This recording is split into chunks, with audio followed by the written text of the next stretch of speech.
Ok. El día de hoy vamos a trabajar lo que son las rebeliones indígenas. Para poder avanzar con este tema hay que contextualizarnos. ¿Qué significa?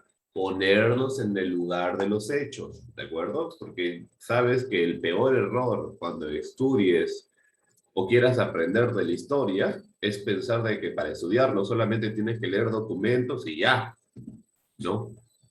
No basta con informarte. Tienes que ponerte en el lugar de esas personas para que de alguna manera entiendas por qué suceden ciertas cosas, ¿de acuerdo? Si tú llegas a contextualizarte en la historia es un chiste, es un regalito, muy fácil de entenderla. Pero en cambio, si tú quieres entender a los hechos que han sucedido en el pasado con tus ojos del presente, estás errando, estás perdiendo el tiempo. Y hay muchas personas que cometen ese error. Critican lo que sucedió en el pasado con los ojos del presente. Ya hablaremos en algún momento de eso. Un ratito.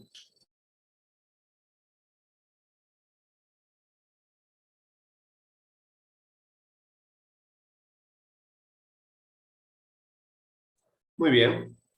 Ahora, ¿en qué contexto estamos? Estamos en un contexto en donde se están dando las reformas borbónicas, ¿cierto? Eso ha sido nuestro último tema. Entonces, ese es nuestro contexto. Las reformas borbónicas. Estas reformas tienen la intención de poder hacer que España gane más dinero.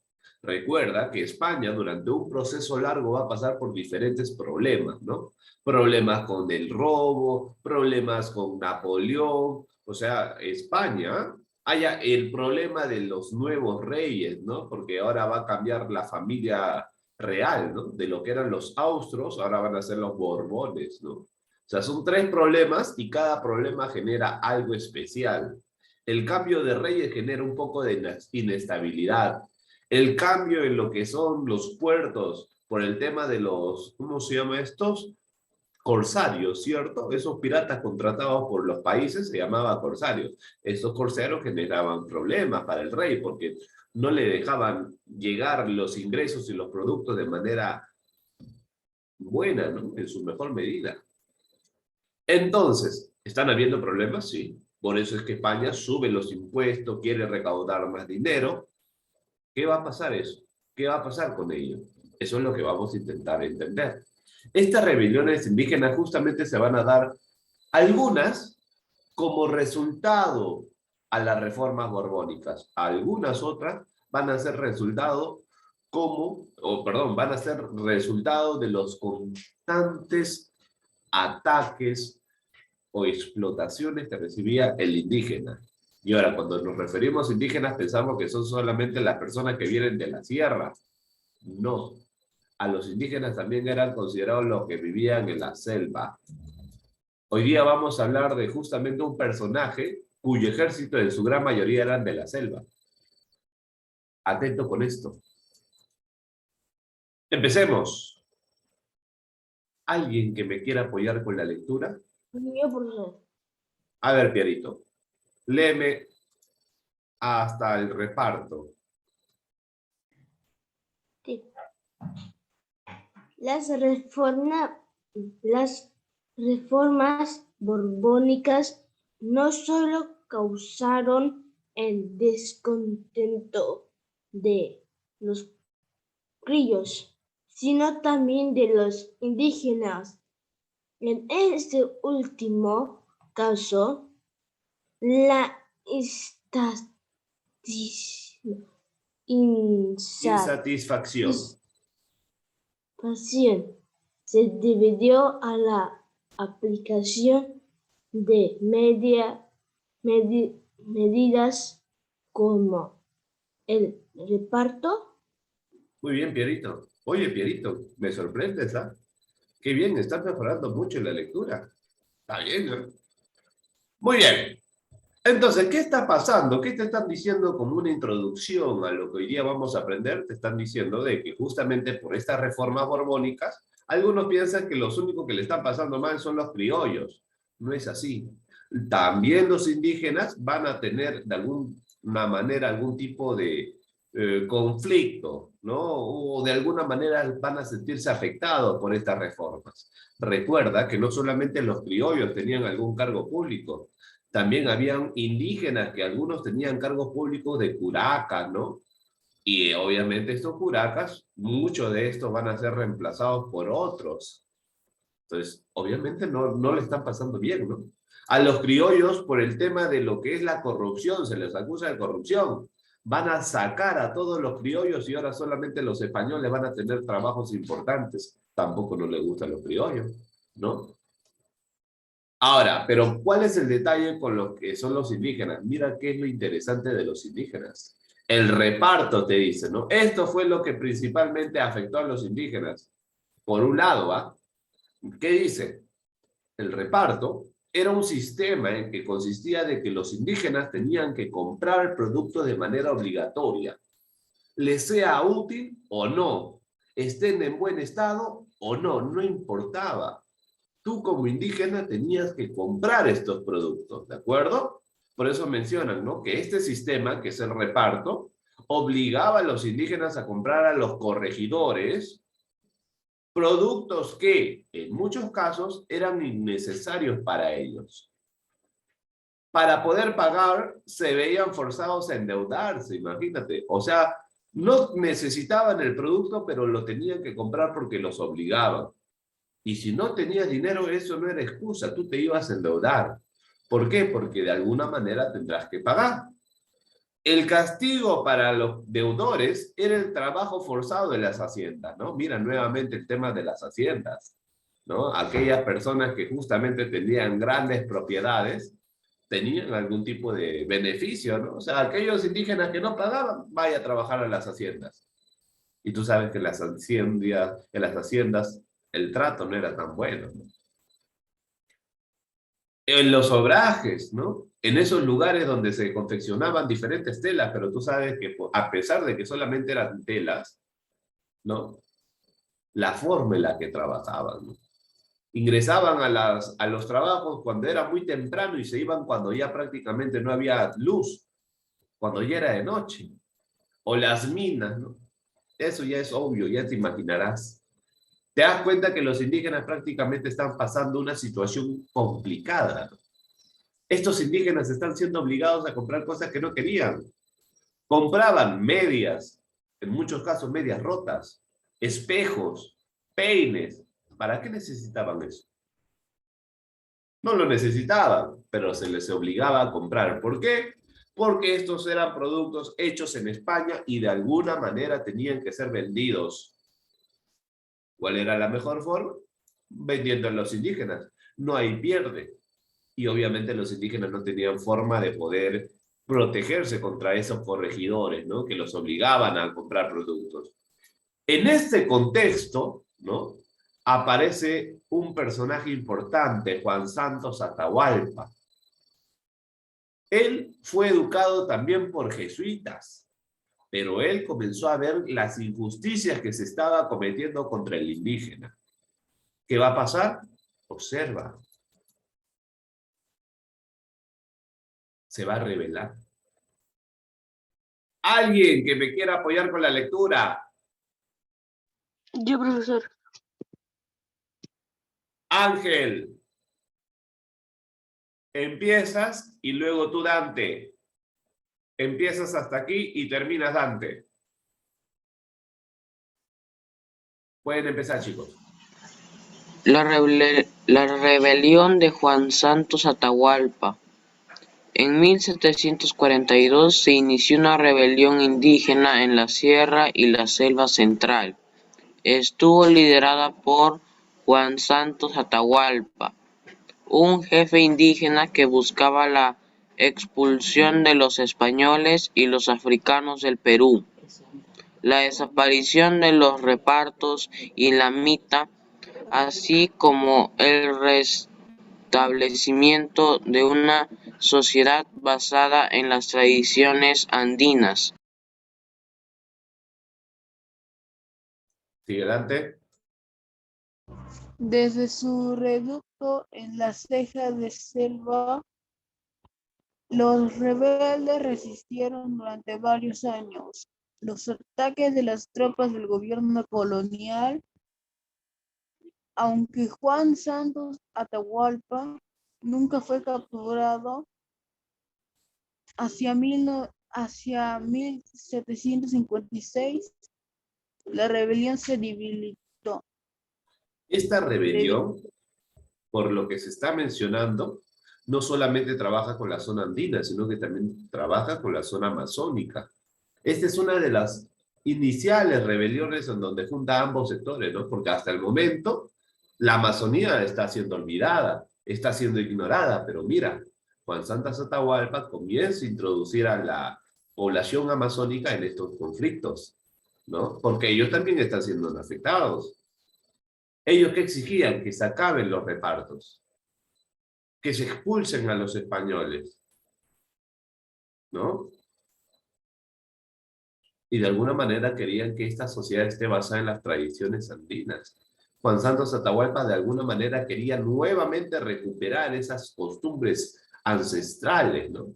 El detalle es que te darás cuenta esta parte, ¿sí o no? ¿Es la primera vez que tú ves este nombre? Chicos, ¿me escuchan? Sí, profesor. Primera vez que escuchan el nombre de Atahualpa, entonces. Sí, profesor. Ah, ya. Primera vez, ¿no? Cuando Pizarro visitó el Perú, ¿quién estaba comandando los ejércitos del Inca? Atahualpa y Huáscar. Entonces, ¿por qué me dices que Atahualpa es la primera vez que escucha su nombre? Ahora, está bien, entonces, está bien. Si no lo has dicho, bien. Pero chicos, por favor, intenten tener memoria respecto a los ciertos nombres. Atahualpa lo hemos trabajado tantas veces. Me preocupa de que no recuerdes. No, pero es que Dime. yo dije, volví a escuchar el nombre Atahualpa después de 2 semanas. Ah, ya. Bueno, si es con ese criterio, muy bien. Ahora, ¿qué es lo que está pasando? ¿Por qué algunos están poniendo el nombre de algunos incas? Es que de alguna manera ellos, a través de esa forma, intentan ganar autoridad, prestigio o reconocimiento por parte de la gente. Si él se hace llamar Jorge William Jair Briceño Aliaga, ¿tú crees que la gente le va a seguir? ¿Quién te conoce le va a decir? Pero al ponerse Juan Santos Atahualpa, la gente ¿qué va a pensar? Ah, esta es la reencarnación de Atahualpa.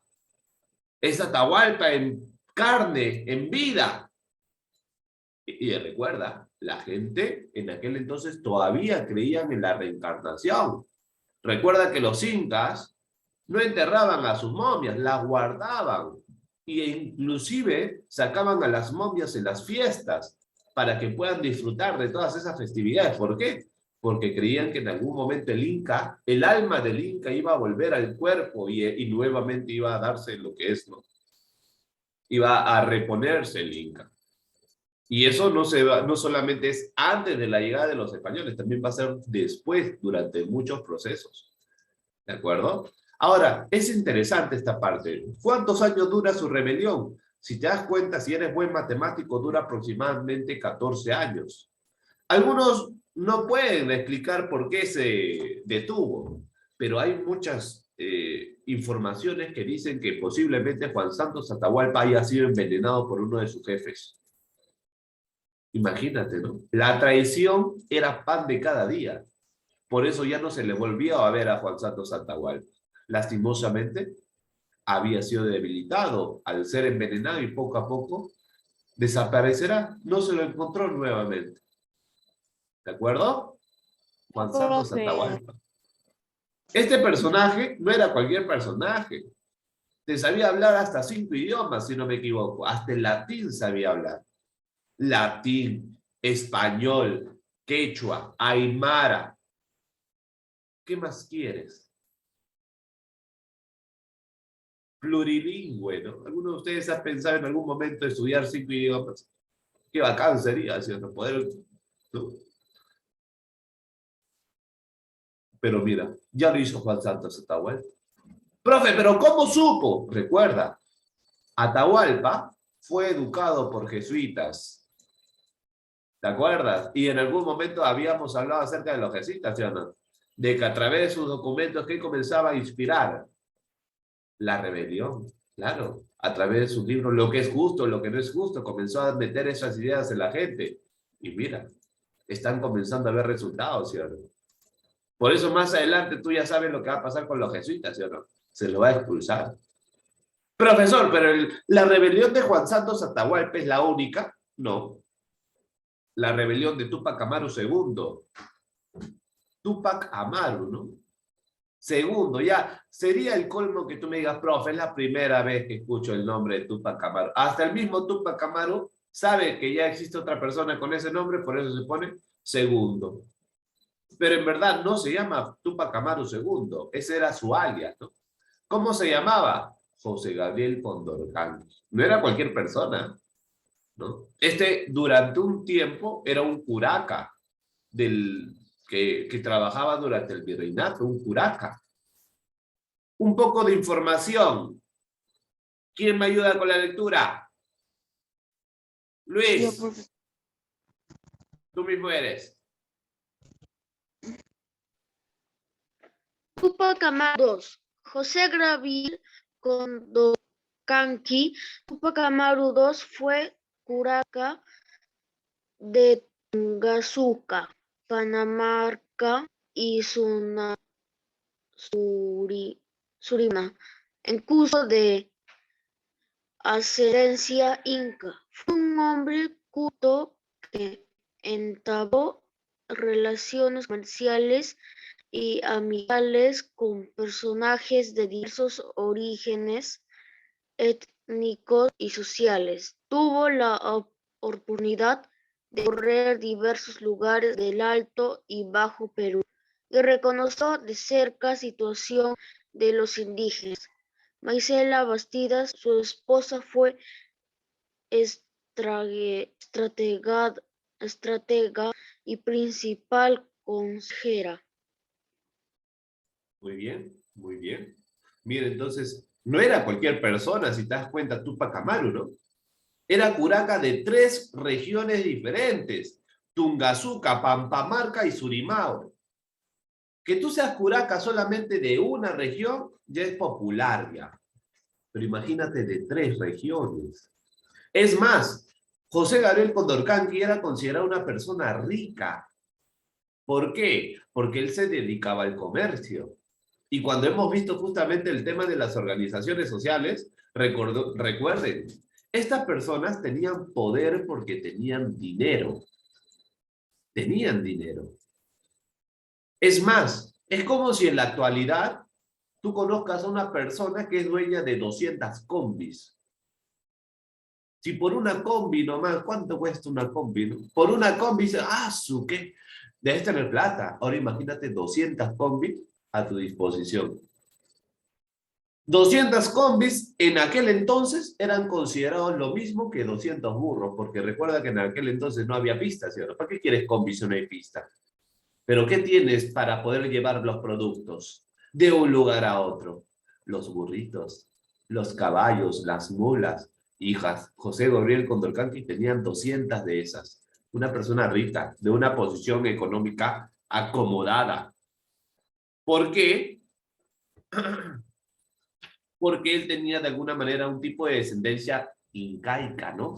Él, en su sangre recorría la sangre inca.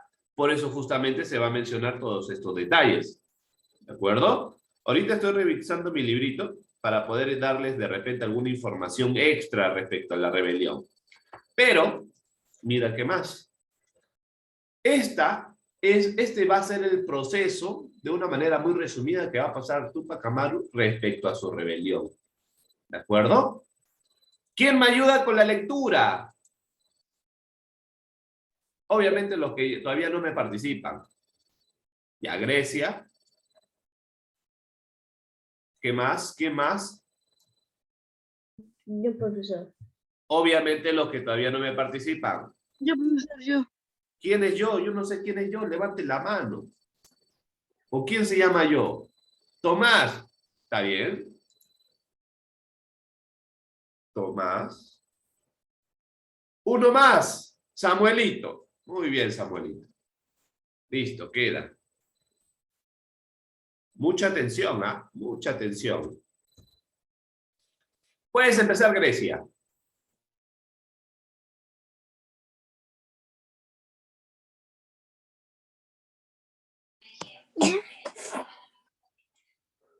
La rebelión inició el 4 de noviembre de 1780, después de que el curaca José Gabriel Condorcanqui apresara y mandara ejecutar a Antonio de Arriaga, corregidor de Tinta, Cusco, por los abusos que cometía.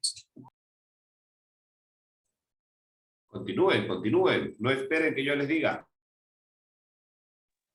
El movimiento congregó inicialmente a diversos grupos indígenas, criollos y esclavos, que triunfaron en la batalla de Sangrará, 18 de noviembre. Sin embargo, la rebelión perdió el apoyo de los criollos y de muchos curacas. En febrero de 1781, el ejército virreinal llegó al Cusco para reprimirla. En mayo, Túpac Amaru II fue apresado y ejecutado en la plaza de armas de la ciudad. Muy bien. Son 3 procesos importantes que pasa Túpac Amaru. Es más, creo que algunos de ustedes justamente trabajó con el tema de la rebelión de Túpac Amaru, ¿no? En el del teatro, ojalá que lo puedan recordar. Pero respecto a ello, mira qué proceso interesante, ¿no? Recuerda, ¿por qué es que justamente José Gabriel Condorcanqui se va a rebelar? ¿Por qué inicia su rebelión? Hay muchas hipótesis, muchas ideas. Una de esas ideas dice o menciona que justamente un corregidor, ¿no? Cuando estaba con Túpac Amaru, José Gabriel Condorcanqui, estaban en una tienda, ¿no? Al parecer, este corregidor le había faltado el respeto a José Gabriel Condorcanqui. No sé qué le había dicho, creo que lo abofeteó, ¡plaj!, enfrente de toda su gente. Toda su gente se iba a levantar contra el corregidor. Pero José Gabriel Condorcanqui le dijo, no, tranquilos, no pasó nada. Y cuando se fue, ahí empieza todo el conflicto, ¿no? Otros dicen, le faltó el respeto a Micaela Bastidas. Y otros dicen que es porque, bueno, esta es la idea menos lógica o la menos real, porque tú sabes que en aquel entonces las personas viven de sentimientos. Otros dicen que era por justicia y libertad. Si José Gabriel Condorcanqui hubiera querido una rebelión por justicia y libertad, lo hubiera hecho antes, hace mucho, y no hubiera esperado tener un motivo para rebelarse, ¿sí o no? Su único motivo sería la explotación de los indígenas, pero ese tema va a ser parte de un proceso de madurez de Túpac Amaru. En un primer momento, Túpac Amaru no lucha contra la corona española, lucha contra los malos, los malos españoles, ¿no? Esos que están abusando de su poder.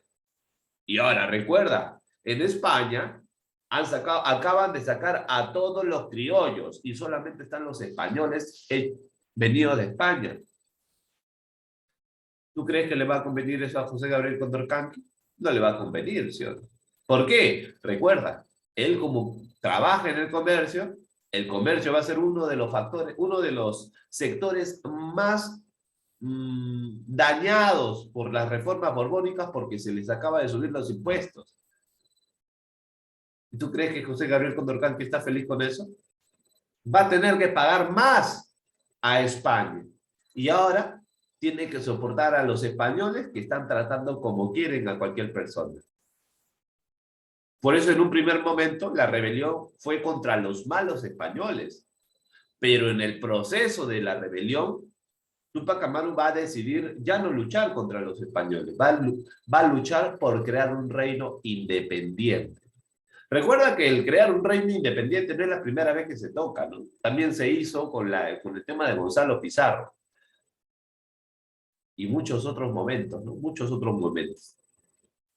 Obviamente, esta gran rebelión empezó en 1780 cuando ajustician a Antonio de Arriaga.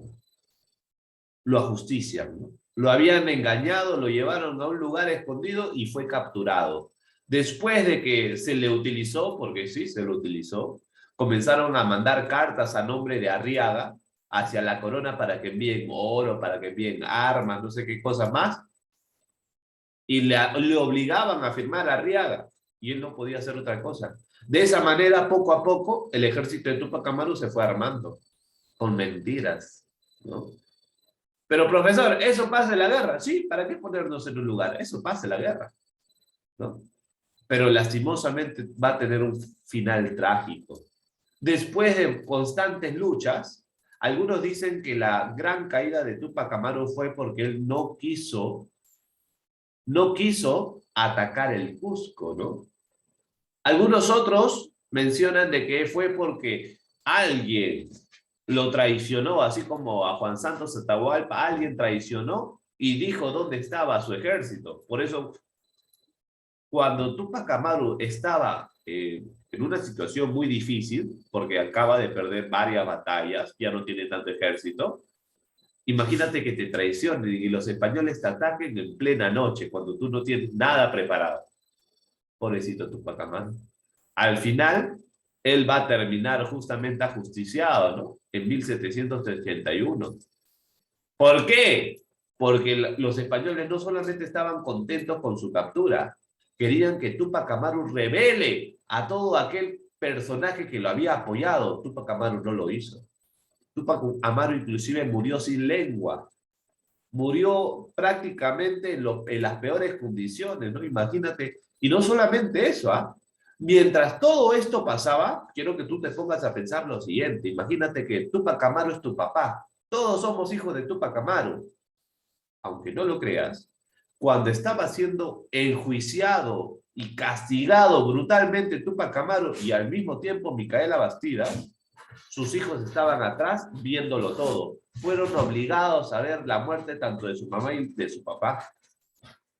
Micaela Bastida también sufrió de una manera salvaje. A Tupac Amaru tú sabes que le pusieron 4 caballos. No pudieron arrancarle sus extremidades. Al final utilizaron el galote, ¿no? Mira qué situación complicada respecto a estos personajes. ¿Cuáles van a ser las consecuencias de la rebelión? Observa, porque va a haber consecuencias. Toda rebelión va a tener consecuencias. Mira, primero, causó más de 100.000 muertos, principalmente indígenas, los que habían apoyado, por un lado, a lo que es Tupac Amaru, pero recuerda que también los indígenas van a apoyar a los españoles. Siempre pasa eso. ¿Por qué? Porque sabe que algún tipo de conveniencia le llegará después. Para evitar más reclamos, ¿qué pasa? El gobierno virreinal dispuso medidas como la suspensión del reparto de las mercancías. Para que ya no se siga, ¿no?, produciendo un Tupac Amaru tercero, cuarto, quinto, dijo, no. Si su problema es el reparto de mercancías, cancélame eso. Ya no me van a repartir mercancías. Es más, los que hacían ese trabajo fueron de alguna manera también enjuiciados, ¿no? Pero obviamente no como Tupac Amaru. Otra medida de represión fueron, mira, abolieron el curacazgo. O sea, profesor, ¿ya no hay curacas? No, ya no va a haber curacas. Ya no, el curaca ya no existirá. ¿Por qué? Porque sabían de que un curaca tenía mucho poder. Y si se rebelaba, iba a generar tantos conflictos como uno no imagina, así como Tupac Amaru, ¿no? Entonces, se abolió el curacazgo, con lo que la nobleza indígena desapareció. Ya no habría ya nobleza indígena. Porque los curacas solamente eran aquellos indígenas que eran nobles, que habían sido hijos del Inca o hijos del Lauqui, etc. Pero mira qué más comenzó a suceder. Esto es más, Angelito, yo recuerdo que lo dijo, a viva voz. Se prohibió el hablar en quechua, usar símbolos incaicos, expresar su cultura. ¿Por qué? Porque no querían seguir reforzando cualquier intento que quiera terminar en rebelión. ¿De acuerdo? Pero esta rebelión va a continuar de diferentes maneras. Por ejemplo, mira, en el caso del Puno, mira, va a aparecer un tal Diego Cristóbal Tupac Amaru. Otro Tupac Amaru, profesor, otro Tupac Amaru. Pero él controlaba la zona de los altiplanos, por allá por Puno, cerca a Bolivia, ¿no? En 1781 va a firmar un tratado de paz con el gobierno virreinal. No llega mucho, ¿no? Firma su tratado de paz. Pero mira, 2 años después va a ser apresado y ejecutado también por las autoridades españolas. ¿Por qué? Porque a pesar de haber firmado la paz, lo declararon traidor porque seguía promoviendo la revuelta, la rebelión. Mira, pobrecito Diego Cristóbal Túpac Amaru. Quiso tener otra forma de terminar y al final terminó como tal cual, ¿no? Como Túpac Amaru II. En el Alto Perú, actual Bolivia, recuerda, Bolivia en aquel entonces no existía. ¿Qué será Bolivia? Decían. Bolivia siempre ha sido parte del Perú, siempre. Bolivia era considerado el Alto Perú porque era el Perú de las alturas, donde justamente llega el cóndor, ¿no? La zona donde el oxígeno es difícil de encontrar. Pero ¿quién aparece en Bolivia? En lo que hoy día es Bolivia y en su tiempo fue el Alto Perú. Un líder aymara, mira, otro líder de la selva. Seguramente habrá recibido algún tipo de orientación respecto a Juan Santos Atahualpa, no lo sé. ¿Lo habrá tomado de ejemplo? Posiblemente. Él estimuló la rebelión de Túpac Amaru II. Es más, organizó un ejército de 40.000 hombres y cercó la ciudad de La Paz en 2 ocasiones. Mira, no era un cualquier ejército, 40.000 hombres, ¿no? En el 81. Pero luego de sucesivas derrotas, Apaza, quien tomó el nombre de Túpac Katari, más adelante se va a llamar Túpac Katari, fue capturado y ejecutado ese mismo año, en 1781, por noviembre. O sea, por estos meses, este mes fue enjuiciado Julián Apaza. No es que haya quedado en nada la rebelión de Túpac Amaru. Va a tener algunas personas que lo van a tener de referencia, o como si fuera algún tipo de líder, ícono, ¿no? Yo, por ejemplo, ¿ustedes a quién tienen como ejemplo a seguir? ¿Ustedes tienen algún personaje como ejemplo a seguir? ¿O aún no tienen a ninguno? Ahora, si me dicen, profe, yo tengo ejemplo a Nicola Porcela, Jaco Eskenazi, esos personajes, no, eso no vale la pena. Dime personajes que valgan la pena. Por ejemplo, cuando hemos estudiado religión del virreinato, tú sabes, la gente, ¿a quién tenía como ejemplo? ¿Se acuerdan o no? Uy, chicos, no. Están ¿Virtud? durmiendo. La virtud, pero ya, está bien, la virtud. Pero ¿de dónde venía la virtud? ¿A quiénes se querían de alguna manera imitar la gente en el tiempo del virreinato? Señores, ¿A quién? a los santos, A los santos. Mira, en aquel entonces, qué tiempos, ¿no? Donde se querían imitar a los santos. Hoy en día, ¿quién quiere imitar a un santo? ¿Quién quiere de alguna manera tener de ejemplo a un santo? Muy pocas personas. Muy pocas personas. Hay muchas personas que critican la religión, pero muy pocas personas son los que practican una religión. Y practicar no necesariamente es ir a la iglesia, sino es hacerlo tu estilo de vida. ¿Me están entendiendo, chicos? ¿Todo bien? Ojalá que sí, chicos. Miren qué proceso tan interesante, ¿no? Todo ocasiona algo. Y como se dice en la historia, lo peor que puede pasar es que nada pase. Y siempre va a pasar algo. Ingresamos todos al mismo link, por favor, y no demoren en ingresar. Los espero.